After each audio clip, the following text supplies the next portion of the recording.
Welcome, everybody, to the Fight Business Podcast. It is June 2nd, 2020. I'm Patrick Auger with the Body Lock and Sure Dog. And with me, I have the Executive Director of the Kansas Athletic Commission, Adam Roorbach. Adam, how are you doing today? Great, Patrick. Thanks for having me on. Of course. Thanks for coming on. First and foremost, again, ask this to every guest. At this point, I feel like things have died down a little bit, but given the situation with the pandemic and everything going on, do you have enough toilet paper? Yes, my wife is an avid stalker of Amazon. So we've been prepared, and I have 2 3-year-old boys, so we always have enough toilet paper in the house. Good deal. That's important, especially with 2 3-year-old boys. That's yes, for sure. You need it. Wonderful. All right, so let's go ahead and dive in. Essentially, just for our viewers and for me as well, give us a breakdown of the Kansas Athletic Commission's process when it comes to MMA events. In terms of if somebody's going to apply to be a judge, a referee, you guys handle all that. What does that whole process look like from your end, just a high level? If we get approached a lot by people who want to judge. We get emails, phone calls, and the first thing we tell them they have to do is they have to go and do a training. And that eliminates about 95% of the people. They have to sit through a weekend of training. Nobody really wants to do that. So that kind of cuts some people off right away. And, once they get through a training, then they shadow. Sometimes we let them shadow even before they do the training if it's someone we know has a skill set for it. So once they've shadowed and went through the training, and if we have a need, then we start them out on the lower level shows, and it kind of works out from there. Gotcha. And when it comes to, applying, once you've done the training and the shadowing, is there anything do they need to apply for an official license? Is it kind of just then they're put on a list that essentially says, hey, you're good to be called up at this point? Well, luckily in Kansas, we don't have a ton of people just blatantly going online and just licensing with us. We've had that in the past, and I've actually refunded some people's money because we just didn't have the need for judges or refs at that point. And you want to be honest and upfront with people if they're not going to get work or anything like that. So we try to be as upfront as we can. But normally anyone that does apply for a license has gone through the training, has gone through the shadowing. We know who they are. They're kind of in our program at that point. So that kind of eliminates that. Stacia. Makes sense. Now, one other thing is in regards to, promotions and, states themselves. But when we're talking about bigger promotions like the UFC or Bellator, we see a lot of the same names come up in refereeing and judging.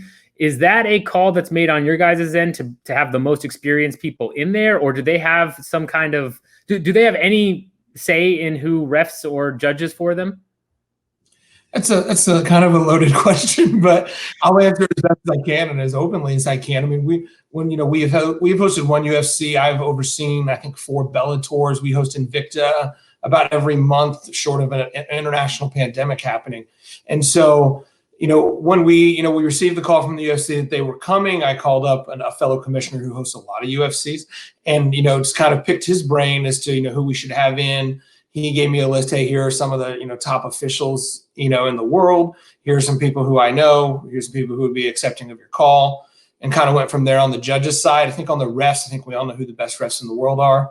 So there were some we wanted to work with that I'd always wanted to work with, and so we contacted those. One of them fell out, so we called another one in, and we kind of just went from there. And we had 2 of our local referees on and 2 of our local judges, ones that we thought were able to handle a UFC event, and we left some of our local people off just because they weren't ready. We weren't going to put them in there if they weren't ready for that kind of pressure and that kind of stage, because that doesn't help anyone. So there is a list. I think all the commissioners know that list of who the better people are, and you want to have those people on the biggest fights. Makes a lot of sense, definitely. And that explains too, in terms of, it's ultimately your guys' decision and talking with other commissions. I guess in terms of talking with other commissions about hosting those bigger events, is cross communication between commissioners common? Like, can you just reach out to a commissioner and say, New York or Pennsylvania, is that a common courtesy thing where everyone kind of talks because of the nature of the sport? Well, I think as commissioners, we all want these fights to go well. I don't know I mean, I coached for 15 years and I made lineup cards out, and I never made one out that hoping I would lose a game. So I always want the fights to go well and to paint our commission in a good light and the fighters to have a good experience. And you want the best officials in there. And it's kind of like filling out a lineup card. And, if I don't know who the top 10 MMA judges in the world are, I'm going to call a commissioner that I know and ask them. Or if I don't know, we've hosted world boxing title matches, and I needed some connections. And so I called another commissioner and said, hey, you've hosted a lot of these. Who do I need on this fight? And, you get a list of names, and then you start going down the names. And, do you communicate with the promotion once you have those names? Of course you do. It's their show, and you want to make sure that they're getting a product they want as well. But they don't get to hand pick them. So if that makes sense.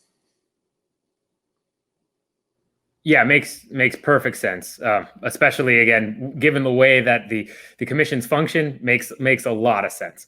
Now, even when you get the best in the world in the cage or judging, sometimes things happen, and there's always fans yelling, saying, "Oh, something was stopped too early, too late." That's part of the sport, right? Absolutely. But in your experience, maybe not on the UFC level, but let's say on a regional promotion level, we've got some inexperienced guys going in there reffing. Let's start with that.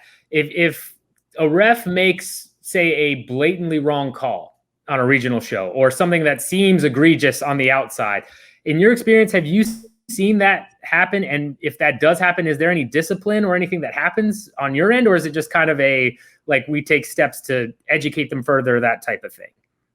Well, fortunately, we haven't had any, I've been doing this for over 5 years, and we haven't had any egregiously bad calls. Have we had some referees miss some calls? Yeah, all refs miss calls, but we haven't had any that, in my opinion, have been so egregious that it prompted a mid-card pulling, or, hey, you need to take a few months off. Do they make mistakes? Yes. I mean, but I would say 90% of those mistakes the public doesn't see. I see them just because I'm sitting there cage side and ringside, and I'm evaluating them, and I want them to get to the highest level they can and be the best official they can. And I'm always on them, and I'm sure on the ride home they complain about how much I was on them that night. But that's my job, is to make them the best referee and official they can be. And if there was a bad enough call that would require a suspension or something, we would have no problem doing that. And we just have been fortunate enough that hasn't really been the case yet. Well, that's good to hear. And, hopefully it continues that way, especially with the training. Yeah. Now, in terms of, you just mentioned there that you evaluate them, or you're kind of you mentioned being cage side to evaluate them. Is that something you do regularly, is go to shows and essentially kind of, I don't know, evaluate them to make sure that they're doing things well, to do they get actual written valuations or anything like that? Or is it just kind of informal? It's informal. We do a postmortem. Andy Foster has kind of led the way in the industry on that, to get everybody together afterwards, after the show, in the back. Don't do it around the cage of the ring. You don't want a ton of people hearing that. We open those up to the media. If they would like to be there, they can. And we talk about the judges' decisions. We talk about the referee's decisions. If a referee, has a good, hey, I'm going to stand them up here. We want them to explain to everybody, hey, why did you stand them up? And if, we just want them to be able to defend their calls, because they're going to have to at some point. And it's great to hear what they were thinking and hear their perspective, and we can add to their perspective sometimes. And, hey, why did you stop that? Why didn't you stop this? Why stop here and not there? Why didn't you take a point for grabbing the fence? Why didn't you take a point for an eye? It's great to hear what their perspective is. And we've all worked together for so long here that we kind of already know what their answers are going to be, but it's fun to hear that from them. And, we have just over 20 probably combat sports shows in Kansas every year. I'm at least 15 of them, if not more. And, I sit cage side, ringside, and I, make sure they're reporting the results to me the right way, make sure they're communicating with the corners and the fighters the right way. And like I said, just kind of, I'm always on them, but, I'm trying to push them to be as good as they can. Makes sense. And that's something I see in my day job in terms of business consulting, where we do a retrospective on, whether it goes well or doesn't go well, always to learn and make sure that we're all on the same page. So it's great that you're doing that. from my perspective, because it's a huge helpful thing. Let's move a little bit to judging and fighters more. In terms of, we just talked about if there's disciplinary things and the retro post-mortem, as you call it, in terms of the appeals process. Now, we've seen fighters over, the years be upset about the way that something was judged, the way that a referee stopped a fight. It seems like that almost all appeals get universally denied. Not always, but it seems to be much more on the side of denying something rather than, actually overturning a decision, that type of thing.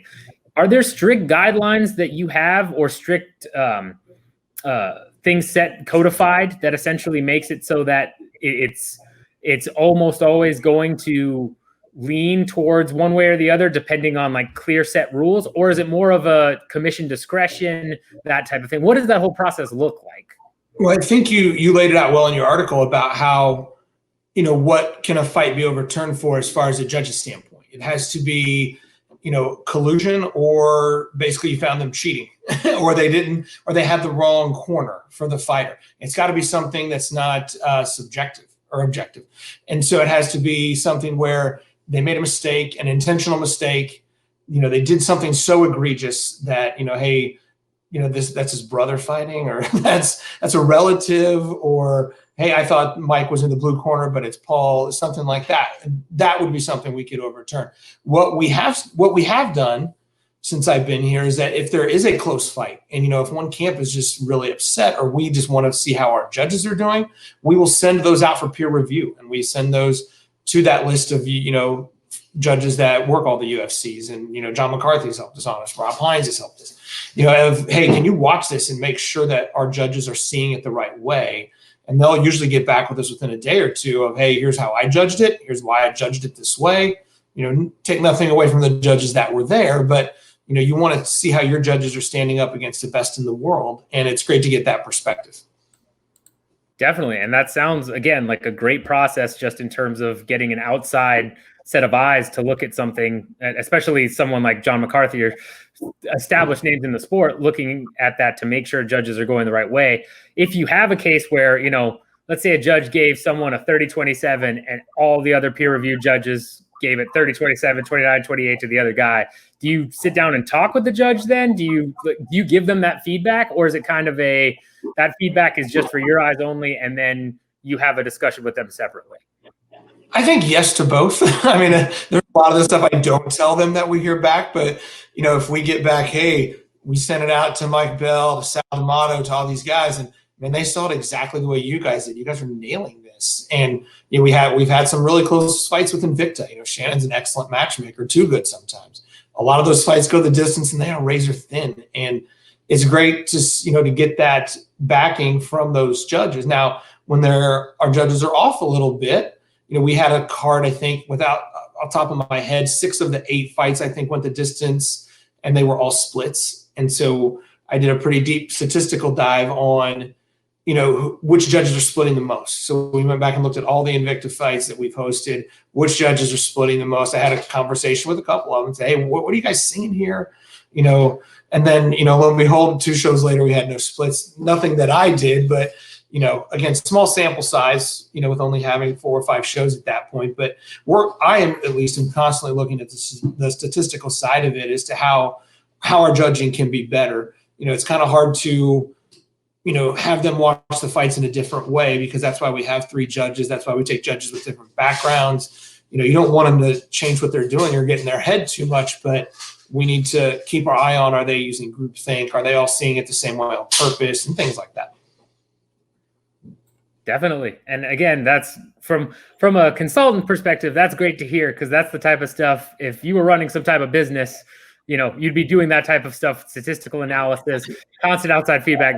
That's awesome to hear. And I feel like, in my opinion, I am running a business. I'm the head of a state agency. I work in the Department of Commerce. They want us to bring fights in, and if we have terrible refs and judges, we're not going to have fights. And I tell our referees this, I know you want to talk about judging, but I tell our referees this especially, they're the front door for our athletic commission. If we have bad referees, nobody's going to come here, because they think to be treated fairly, and I think we don't know the rules. And so, finding great referees that know when to stop fights and know the rules and have good rapport with the fighters, that's huge for us. Definitely. Couldn't agree more. Now, you mentioned Shannon Knapp and Invicta.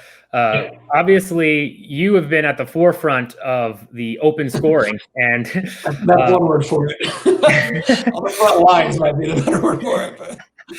Well, I think I like forefront. It's been a couple of months now since that card happened. It seems like age has given everything going on in the world, but it's been a couple months now. How are you feeling about how that went? How are you feeling now that you've had some time to step back, have some time to reflect on it? How do you feel that went overall? Michael Rothstein from ESPN was there doing an article that night. And, after about a 12-hour day, we were just decompressing. And he's like, "How did you think it went?" I said, "Honestly, I never say this, but I said it couldn't have gone any better. Our technology worked great. We had 3 fights go the distance. All 3 fights we used it on went the distance because they had a tournament that night. And in all 3 fights, one fighter was ahead by at least 2 points going into the final round, and all 3 fighters won the last round. They maybe kind of changed how they did how they approached it, but they didn't run. They didn't, just sit back, and say, "Hey, I'm up 2 points. I don't have to try."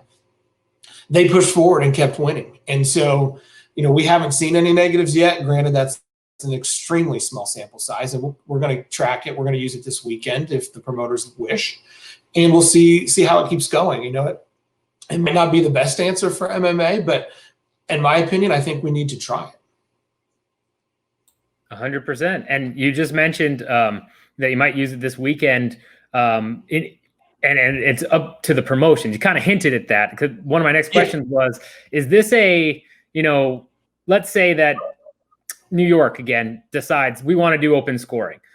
Do the promotions have to adopt it? In your case, is it you're going to the promotions, or is it an overall commission thing where you're going to the promotions now, but it may be a commission decision at some point to say, like, you must do open scoring? I can say, as long as I'm the commissioner here, it will never be our decision. I was kind of new in this industry. The first fights I ever attended in my life, I was in charge of. I don't know if I should say that out loud, but it's been 5 years now, so I probably can. And so, I'm very new in this industry. I've never fought, I've never cornered, I've never reffed or judged. But, in my opinion, sometimes commissions see their role a little differently than I see it. These are the promoters' fights. These are the fighters' fights. And, we're here to just make sure they're fair and to help them run their business. And if a promoter decides that they want the scores to be announced and the fighters to know the scores, then they can decide that. I'm not going to tell them they have to do it. If a promoter thinks, our fights won't be as exciting because the fighters know the score, well, then that's up to them. And if they think, we think it'll be best for our brand and our business, then we'll help you with that.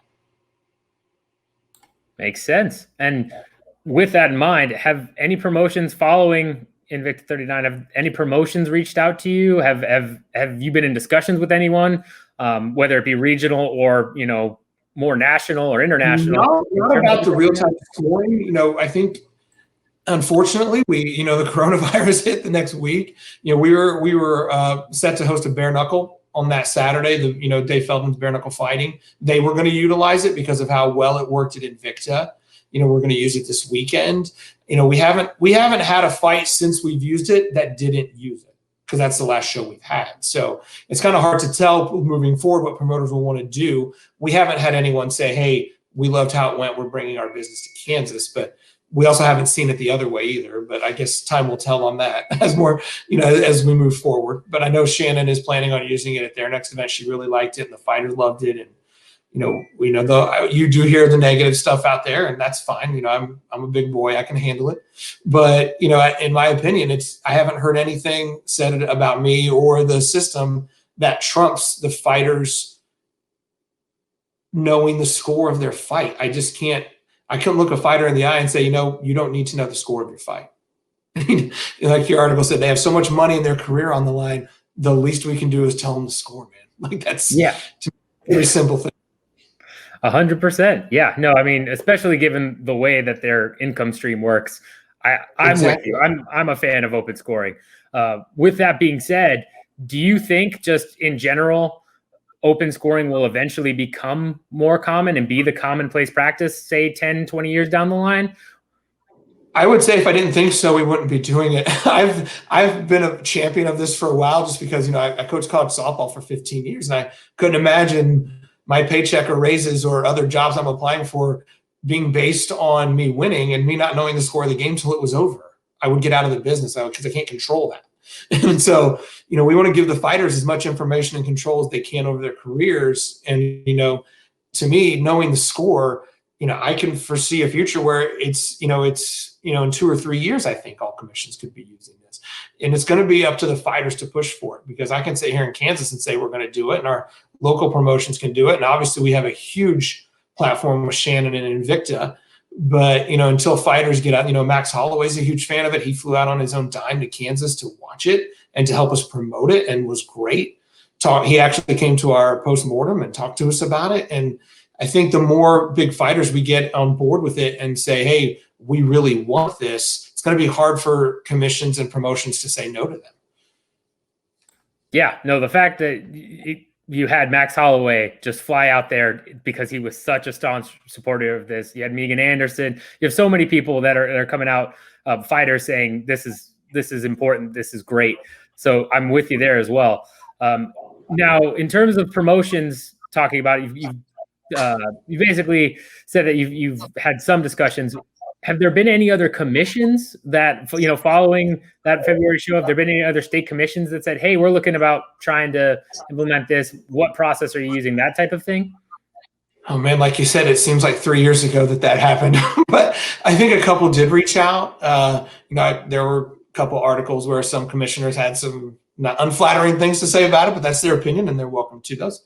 And I think the longer time goes on and it's being used more prevalently, that I think those concerns will go away, because I think fighters will want to know the score of their fights. And it doesn't bother me when people say it's a stupid or dumb idea. The Twitter warriors out there, they're who pay our bills. They're entitled to their opinions. I'm here for it. I've taken every interview request. Somebody wants to come on and debate me about it, that's a staunch opponent, I'll be happy to do that, because I'm not saying it's perfect. I'm not saying, hey, this is the best thing ever, but no one has been able to really give me a good enough reason why we shouldn't do it that can trump the fighters knowing the score of their fight.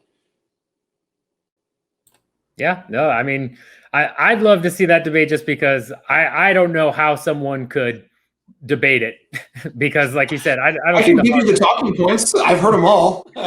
It'll affect the judging, which my opinion on that is, if a judge is affected by the other two judges' scores, they shouldn't be judging. We're not gonna hold ourselves back because of the people in the back of the room. We're not gonna hold the industry back. I'm not gonna not let Max Holloway know the score going into the 5th round of a title fight because one of my judges is offended that their scores are public. We'll get better judges. I mean, that's, in my opinion, that's just the way it is. And when you talk about good high-level judges, I don't know how many personally, they always think their score's right, which that's why they're good. So they're not really going to be affected, I don't think, by how the person sitting next to them judges it, because they think they're right, and they should. I mean, that's their job. And so, there's some other issues. The fans will go crazy and storm the cage. I don't think we see that in football and baseball very much. I would say soccer, but I think we've seen that in soccer, at least internationally. But, nobody's charging the field in the NFL because they didn't like a pass interference call. It'll become the new normal, in my opinion. And, the fighters should deserve the right to know. And if we can make adjustments on our end on what judges we're using and how we're delivering the information, that's upon us. But we want to be as fair and upfront with the fighters as we can. Agree or disagree with the judge's ruling all you want, but at least you know the score. Yeah, no, makes sense to me. Now, obviously, with open scoring, that's obviously a change to the judging system. As a whole, again, you mentioned it, fans have their opinions, media has their opinions, fighters, everybody has opinions on the judging system. When you talk about events like UFC 247 or things where there were some more controversial judging than in most cases, I would say, as the judging system overall, especially from your position, do you think that inevitably there will be more minor tweaks, such as open scoring or a couple of changes here and there as it evolves? Or do you think that it needs to evolve in a major way and do a major type of overhaul, as some of the fighters or coaches have said, where they want former coaches, former fighters being judges, that type of thing? Do you think it will eventually go that way, where it's a whole new system, or it's just going to be kind of tweaking the existing system with things like open scoring? Well, I mean, I think when you talk major overhauls, I've heard, hey, let's have 5 judges. In my opinion, people don't think we can find 3 qualified judges. So how are we going to find 5 qualified judges? You're asking us to find something more of what you don't think we have any of right now. So, that, in my opinion, that would be a little tough. As far as former fighters and coaches, former fighters and coaches aren't beating down my door wanting to be a judge. Maybe they are in New York and California and Nevada, but I think if they were, Kim, Bob, and Andy would have them out there. Those are very competent people. They're the best people we have in the business. And, when you tell a former fighter, hey, I need you to shadow. Hey, I need you to go to training. To me, I don't think, maybe they don't want to do that. And if they don't want to do that, that's fine. But we're not just going to stick them out there to judge because they're a former fighter. They still need to go through the process. And, not that weeds that out, but we haven't had one go through it yet in 5 years since I've been here. We do have an actual current fighter that's a judge, but he went to our training and he shadowed and he's worked his way up, and he's on all of our Invicta shows and he does a great job. That's awesome. And yeah, I mean, that makes sense. If the process is there, but people aren't applying, then there's not much else you could do about it. So let me ask this question too. If, I'm down here in Austin, Texas, right? But I really want to judge in Kansas. Can I even apply to do that? Could I, if I go to a training, say through Big John, I know has some trainings. I think Herb Dean also has trainings. If I go through a training like that, or a training that you guys approve, and then fly up there on my own dime and shadow judges under your direction, can anybody or does it have to be somebody in state? Or do anybody can do it. And the beauty of Kansas is that Kansas City is half in Kansas and half in Missouri, or probably more so in Missouri. Some of our judges in the Kansas City area and referees are from the Missouri side. We still use them. We still consider them our people. Some of our inspectors live over there in Missouri too. We've used judges from Oklahoma. We've used judges from Nebraska and referees from Nebraska. So yeah, you could do that. As to how many cards you would be on, if a local promoter wanted to pay your airfare up from Austin, that would be on them. But that also goes into assigning for local shows as well, of the cost. And, we try to have as many judges around the state of Kansas as we can to cut down on travel costs for promoters and hotel rooms. And a lot of that comes into play too when assigning. So if you want to fly up from Austin and shadow, we'd be happy to have you. As to how many cards you would ever be on, I couldn't answer that question. So. But airfare is so cheap right now. I mean, it's not that much. Yeah. No, that makes sense. As a cost-cutting guru, I get that. Totally understand. I guess with that in mind, though, where you're saying you don't have a lot of people knocking down the doors to apply for judging in the area, is there anything that you guys have done to promote, saying, hey, we need more judges? Or is it kind of we've got enough, if you want to join, by all means, apply. We'll put you on local cards, go that route. But is there any sense of or urgency from your side where we need to promote people to get more into this? We need to try and make a push to get more people applying so we can get better judges overall. Well, every judge and referee we've found since I've been here, and I think we only use 2 referees and 1 judge from before I took over. So we've kind of almost switched everything up, have come from the trainings we've hosted. And so, hey, we throw up training, hey, a former fighter or a current fighter, hey, I want to be a judge, come to the training. They come to the training, hey, he did really good. Or, John and Rob did our last one, and they gave us some notes on some people, and they ended up being excellent people for us. So, if they get their name in, go through the process, you're in the business world, sometimes it's who you know. And if we see someone at a fight, hey, this guy's a coach, but man, he really gets along with us in the back. We think he'd be a good team member. Hey, have you ever thought about judging?